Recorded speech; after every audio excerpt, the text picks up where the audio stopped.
할렐루야. 말씀이 하나님이신 것을 믿으시면 아멘 하시기 바랍니다. 여러분, 오늘은 사도행전 16장 6절부터 15절까지의 말씀 안에서 은혜 나누겠습니다. 오늘 말씀을 통하여 살아계신 주님을 다 같이 만나게 되시기를 축원합니다. 일본 사람들이 많이 기르는 관상어가 있습니다. 고이라는 이름의 잉어인데요, 아주 특이합니다. 동일한 것을 작은 어항에 넣어 기르게 되면 5 내지 8cm 정도 자라고, 큰 수족관이나 작은 연못에 넣어서 기르게 되면 15 내지 25cm 정도로 자랍니다. 그런데 큰 강물에 방류하게 되면 1m 내지 1m 20cm 이상이나 된다고 합니다.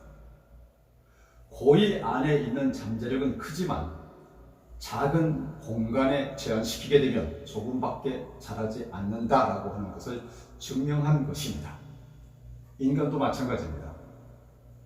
작은 생각에 갇혀서 살고 있으면 그저 작은 인간으로밖에 살아갈 수 없습니다.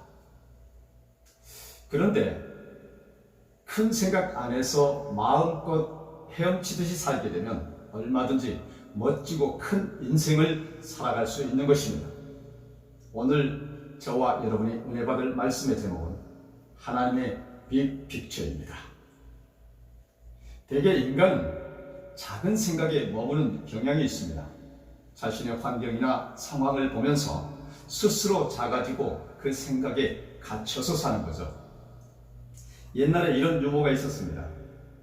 거지와 지객꾼에게 소원을 물어봤는데요, 거지의 소원은 깡통에 금도금을 하는 것이고 지객꾼의 소원은 지게에 호마이카 칠하는 것이었다고 합니다.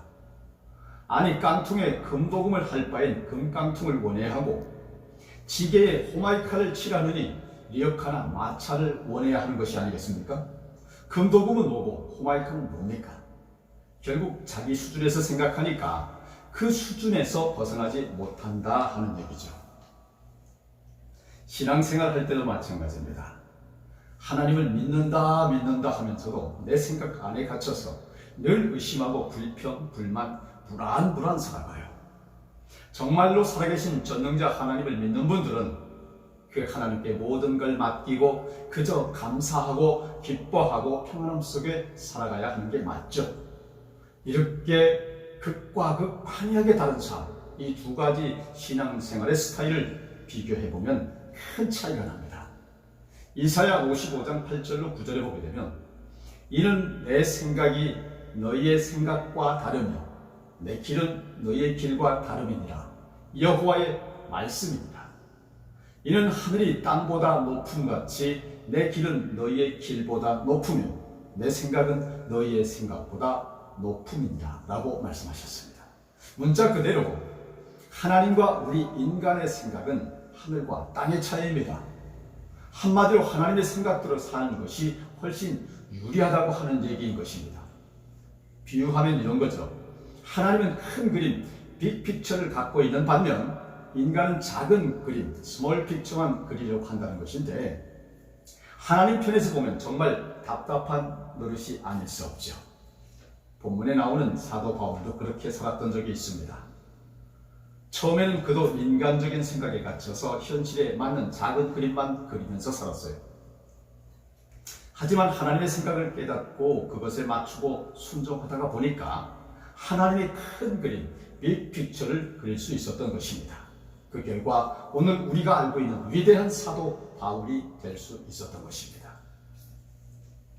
여러분은 어떻습니까? 혹시 환경이나 상황을 보고 내 생각에 갇혀 살지는 않습니까? 그러면 작은 그림밖에 그릴 수 없죠. 바울처럼 나를 향한 하나님의 생각과 뜻이 무엇인지 헤아려 크게 그려야 합니다. 내 생각이 아닌 하나님의 생각으로 빅픽처, 큰 그림을 그려야 합니다. 그것이 저와 그리고 여러분을 향한 하나님의 뜻인 것입니다. 첫째로, 내 생각과 하나님의 생각이 어떻게 다른 것인가 하는 것을 아는 것이 중요하죠. 오늘 본문은 바울의 제2차 선교 여행 기간이 AD 49년과 52년 중에 있었던 이야기입니다. 그는 앞서 제1차 선교 여행을 잘 마쳤는데요. 안디옥에서 출발하여 소아시아, 지금의 터키 각지를 순회하며 복음을 전했습니다. 그 후 다시 안디옥으로 돌아가서 안식년을 보낸 후 2차 여행을 출발했는데 아마도 인간적인 생각으로 계획을 짜고 그대로 실행해 나갔을 겁니다. 하지만 그것은 바울 자신의 관점에서 그린 아주 작은 그림에 불과했어요. 하나님의 생각과 달랐습니다. 하나님은 큰 그림, 빅 픽처를 갖고 계셨습니다. 바울은 1차 여행 시 순회했던 지역을 다시 방문해서 기존 성도들을 굳게 세우고 주위 사람들에게 전도해서 새로운 회심자를 얻으면 되겠구나 라고 생각했습니다. 사실 충분히 합리적인 생각이었습니다. 선교팀도 소수 인원이었고요. 교통도 불편하고 여러 가지 위험한 상황을 감안하면 당연한 조치였습니다. 게다가 가는 데마다 교회들이 잘 성장하고 있는 모습에 만족스러워 그냥 그대로 쭉 실행하면 될 것 같았습니다. 사도행전 16장 5절에 이에 여러 교회가 믿음이 더 굳건해지고 수가 날마다 늘어가니라 라고 기록된 바대로 아주 잘 됐습니다. 그런데 시간이 흐르면서 이상한 일이 생깁니다. 어느 순간부터 가는 곳마다 막히는 겁니다. 사도행전 16장 6절로 7절 보니까 성령이 아시아에서 말씀을 전하지 못하게 하시거늘 그들이 부르기아와 갈라디아 땅으로 다녀가 무시아 앞에 이르러 비두니아로 가고자 애쓰되 예수의 영이 허락하지 아니하시는지라 라고 기록되어 있습니다. 아니 복음을 전하는데 성령 즉 예수의 영이 방해하다니 너무 이상합니다. 그런데 잘 보면 앞에 아시아에서 라는 말이 붙어 있습니다. 이게 포인트입니다. 하나님은 바울이 아시아의 경계를 넘어 유럽으로 진출할 것을 기대하셨던 것입니다. 그게 하나님의 큰 그림, 이 픽처였어요. 예수님이 승천하시면서 하신 말씀 사도행전 1장 8절에 기록된 바대로 예루살렘, 유대, 사마리아 땅끝까지 가서 복음을 전하는 것이 주님의 소원인 것이었습니다. 그럼에도 바울이 아시아에서 마냥 머무르려고 하니까 성령이 자꾸 막으셨던 거예요. 바울은 매우 고민스러웠습니다. 왜 이러지? 복음을 전하는 게 나쁜 게 아닌데 왜 자꾸 이렇게 꼬이지? 이처럼 무슨 일을 하는데 자꾸 막히면 여러분 잠시 멈추고 과연 하나님의 뜻이 무엇인가 하는 것을 먼저 점검해 봐야 합니다. 만일 하나님의 뜻이 아니면 속히 방향을 전환해야 합니다. 단 유의사항이 있습니다. 일하다 막히면 무조건 하나님의 뜻이 아니라고 단정지어서는 안 된다는 것입니다. 또한 하나님의 뜻이지만 환난과 핍박으로 가로막는 마귀의 역사일 수도 있다고 하는 것을 분별해야 합니다. 그럴 때는 예수님 이름으로 정면 돌파해야 합니다. 그러면 하나님이 길을 열어주십니다. 역사해 주십니다. 내 뜻이 하나님의 뜻을 앞서가는 경우 요나의 케이스입니다. 하나님이 그에게 니느웨로 가서 말씀을 전파하라고 명령하셨습니다. 하지만 싫었습니다. 니느웨는 아수르의 수도인데 이스라엘의 적대 국가입니다. 거기 가는 건 위험천만한 일입니다. 그리고 회개하면 하나님이 심판하지 않는다고 하셨는데 아수르가 망하는 것이 좋지 왜 그들에게 말씀을 전파해서 구원하는 것인가 하는 반발심이 많았습니다. 그래서 정반대 방향인 다시스로 도망칠 계획을 생각합니다. 그런데 그때 묘한 일이 생깁니다. 요나서 1장 3절로 그러나 요나가 여호와의 얼굴을 피하려고 일어나 다시스로 도망하려 하여 요바로 내려갔더니 마침 다시스로 가는 배를 만난지라 라고 기록됐습니다. 요바 항구에 갔더니 다시스행 배가 딱하니 대기하고 있었던 것입니다. 요나는 이때 이미 영적 분별력을 상실한 상태였기 때문에 얼씨구나 좋아하며 배에 올라탔습니다. 그리고 배 밑창으로 들어가서 굴굴 자고 있는데 하나님이 역사하십니다. 갑자기 무지막지하게 큰 풍랑이 일어납니다. 배가 파손이 되어 위험에 처하게 됩니다. 요나는 자신이 하나님의 뜻에 불순종해서 그런 일이 생긴 것을 깨닫고 선장과 승객들에게 자신을 바다에 던져 넣으라고 말합니다. 회개에 결단을 하는 거죠. 그때 하나님이 예비해 주신 큰 물고기, 고래죠. 그 고래가 요나를 삼키게 되고 그는 물고기 뱃속에서 주야 3일을 있었는데 그 후 물고기가 토해내서 다시 육지로 나갑니다. 그렇게 그는 처음 하나님이 정한 바대로 니느웨로 가게 됩니다. 그리고 그곳에서 하나님의 말씀을 전합니다. 그러자 왕부터 백성들이 모두 회개하기 시작합니다. 니느웨 사람들이 다 하나님을 믿게 되는 하늘의 뜻이 땅에 이루어지게 된 것입니다. 하나님의 인도함을 받기 위하여 하나님의 큰 그림, 빅픽처를 향해 나아가기 위하여 중요한 것이 무엇일까요? 여건과 상황에 갇혀 내 생각대로 살게 되면 작은 그림을 그릴 수밖에 없습니다. 하나님의 생각대로 살아야 큰 그림을 그릴 수 있는 것입니다. 그러므로 먼저 하나님의 생각과 그 뜻을 따르시기를 주 예수 그리스도의 이름으로 축원합니다. 여러분, 바울이 복음 전하다 벽에 부딪혀서 기도하던 중에 응답을 받은 내용이 사도행전 16장 9절로 10절에 기록되어 있어요. 밤에 환상이 바울에게 보이니 마게도냐 사람 하나가 서서 그에게 청하여 이르되 마게도냐로 건너와서 우리를 도우라 하거늘. 바울이 그 환상을 보았을 때 우리가 곧 마게도냐로 떠나기를 힘쓰니 이는 하나님이 저 사람에게 복음을 전하라고 우리를 부르신 줄로 인정함이라라 라고 기록되어 있습니다. 환상 가운데 바다 건너 유럽 지역인 마게도냐 사람이 나타나서 그리로 건너와서 복음을 전해달라고 요청했던 거죠. 바울은 무릎을 탁 치면서 외쳤습니다. 아하! 이래서 가는 데마다 다 막혔었구나. 그는 즉시 순종합니다. 그때 바다 건너 간 곳이 바로 빌립보입니다. 마게도냐 지방의 첫 성, 즉 관문 도시로 거기서 복음을 전하면 다른 지역으로 쉽게 확산될 수 있는 사통팔달 위치입니다. 바울이 순종하여 빌립보에 도착하니 하나님이 이미 놀라운 일들을 준비해 놓으셨습니다. 한마디로 하나님의 서프라이즈였습니다. 안식일에 기도처를 찾다가 여인들을 만나게 되는데요. 그 중에 특히 루디아를 만나게 됩니다. 어떤 일이 벌어졌습니까? 사도행전 16장 14절과 15절에 기록되기를 두아디라시에 있는 자색 옷감 장사로서 하나님을 섬기는 루디아라 하는 한 여자가 말을 듣고 있을 때 주께서 그 마음을 열어 바울의 말을 따르게 하신지라 그와 그 집이 다 세례를 받고 우리에게 청하여 이르되 만일 나를 주 믿는 자로 알거든 내 집에 들어와 유하라 하고 강권하여 머물게 하니라. 할렐루야. 이로써 여성 사업가였던 루디아의 가정에 복음화가 이루어지게 됩니다. 여러분, 그 당시에는 요즘처럼 교회당을 크게 지어놓고 모이는 것이 아니고요, 유력한 집에 예배 처소를 만들고 모이는 것이 교회였어요. 이렇게 루디아의 집에서 빌립보 교회가 세워지고 온 세상을 향한 거룩한 복음 사역이 시작되었던 것입니다.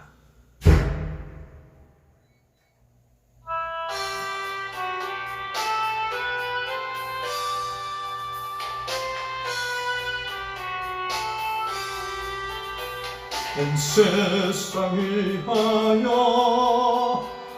나 복음 전하리. 만 백성 모두 나와서 주 말씀 들으라.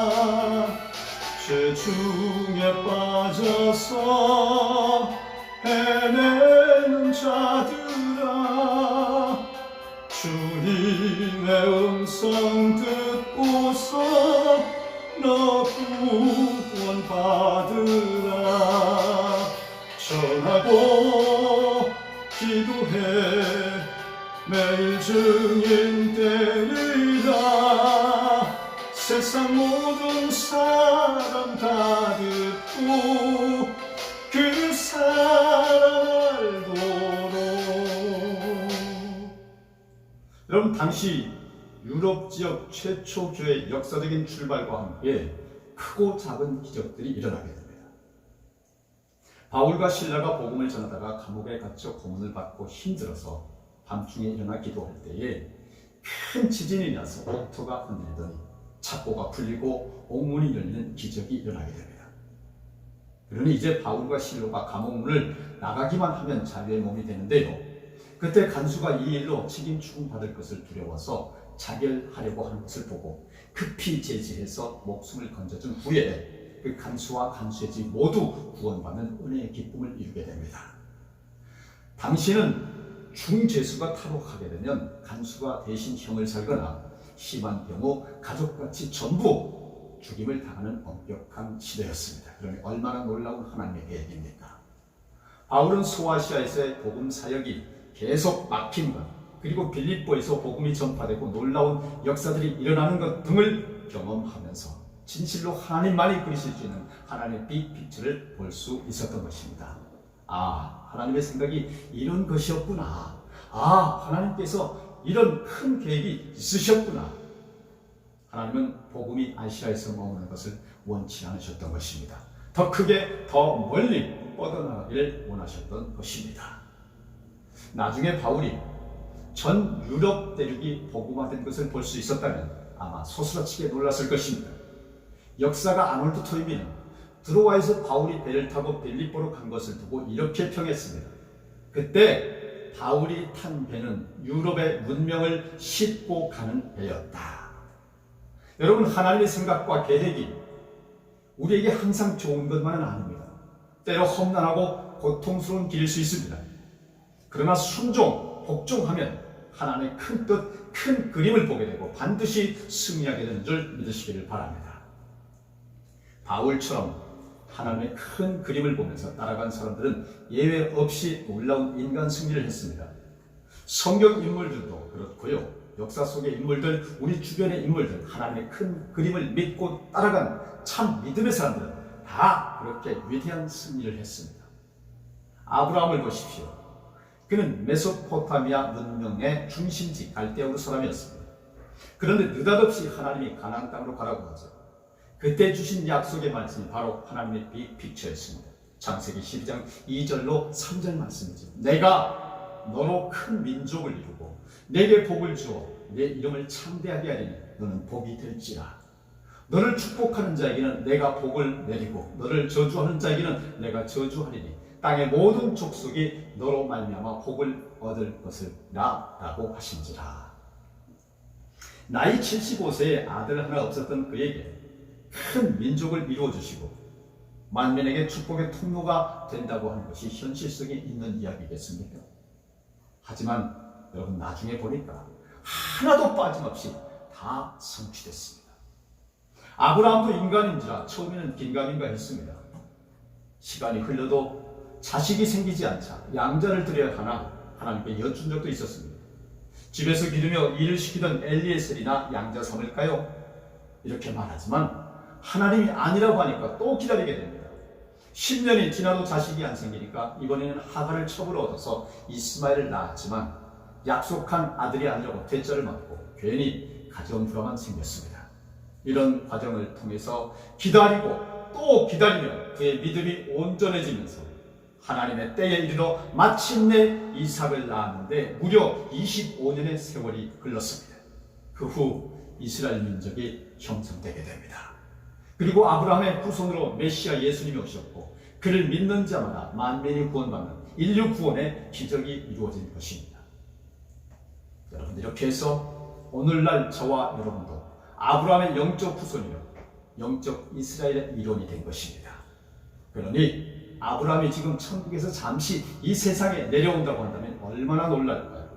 전 세계에 무수한 후손들이 있는 것을 보고 하늘의 별처럼 바닷가의 모래처럼 후손이 많아진 것을 예언하신 하나님의 말씀이 하나님의 빅픽처였음을 확인하고 놀라지 않을 수 없을 것입니다. 또 요셉을 보십시오. 하루아침에 노예에 팔려 애굽에 끌려갑니다. 영문을 몰랐지만 하나님과 동행하며 하나님을 잘 따라가다 보니까 애굽의 총리가 되었어요. 그래서 만민을 흉년에서 구원하고 특히 이스라엘 큰 민족으로 세워 신정 국가를 세우는 데에 토대를 마련하게 됩니다. 아마 요셉도 천국에서 잠시 이 땅을 볼 수 있다고 한다면 이게 하나님의 빅픽처였구나 하고 깜짝 놀라고 감탄을 연발할 것입니다. 이외에도 하나님의 빅픽처를 이룬 수많은 성경 위인들이 있지만 우리나라에 온 최초의 개신교 선교사 언더우드 목사님을 말하지 않을 수가 없습니다. 그는 1885년 4월 5일 대한제국 제물포 항에 도착했습니다. 목사 안수를 받자마자 약관 26세의 청년의 몸으로 이 땅을 밟았어요. 그때는 우리나라가 미전도 종족 국가였고 복음을 자유롭게 전할 수가 없었습니다. 그래서 의학 공부를 잠시 했었던 경력이 있기 때문에 광해원이라고 하는 의료시설에서 일하는 조건을 입국이 허락됐죠. 그는 본래 인도 선교를 준비하던 중에 조선 선교 보고를 듣고 그곳에 선교사를 파송해 주세요라고 기도하던 중 다른 사람을 보내라고 기도하지 말고 네가 가면 안 되겠느냐 하는 하나님의 음성을 듣게 됩니다. 그래서 조선 땅에 왔지만 현실은 막막했죠. 하지만 끝까지 순종하며 충성한 결과 세문안 교회 외에 여러 교회들을 세웠고 연세대 전신인 연희 전문 학교를 설립하는 등 한국 교회의 초석을 다지고 지금의 세계적인 연세대학을 세우는 큰 기적을 이루게 된 것입니다.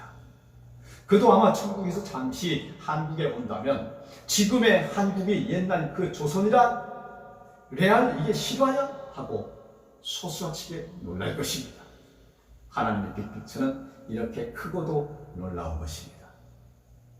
도무지 끝날 기미가 보이지 않는 코로나 후유증과 경제 불안과 요동치는 정치 현실 속에서 우리가 그리는 그림은 어떤 것들일까요? 그림의 크고 작음의 문제가 아니라 아예 그리기를 포기한 것은 아닐까요? 정리하겠습니다.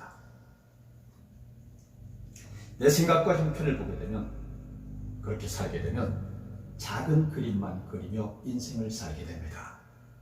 하지만 하나님의 생각대로 순종하며 살게 되면 하나님이 친히 그리시는 하나님의 빅픽처를 그리며 살게 됩니다. 그런 관점에서 하나님이 기뻐하는 대한민국을 위한 큰 그림, 빅픽처를 그려야 합니다.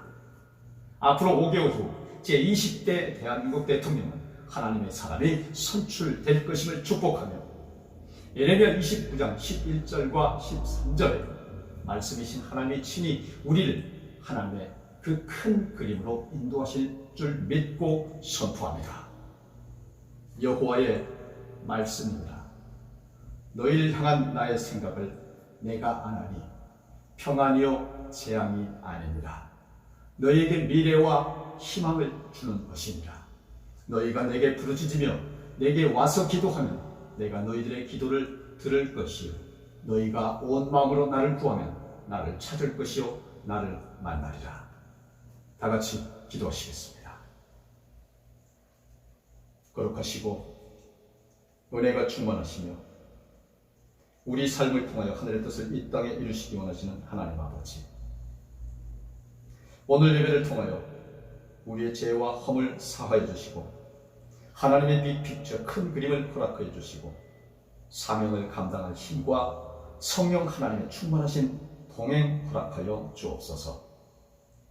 속히 코로나로부터 안전과 화평과 재정의 축복, 정치 경제적 평안을 허락하여 주시고 말세지 말 하나님의 빅픽처 큰 그림을 수행하는 교회와 성도와 국가와 민족이 되게 하여 주시옵소서.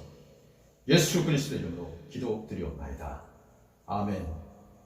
우리 하나님께 감사드립니다.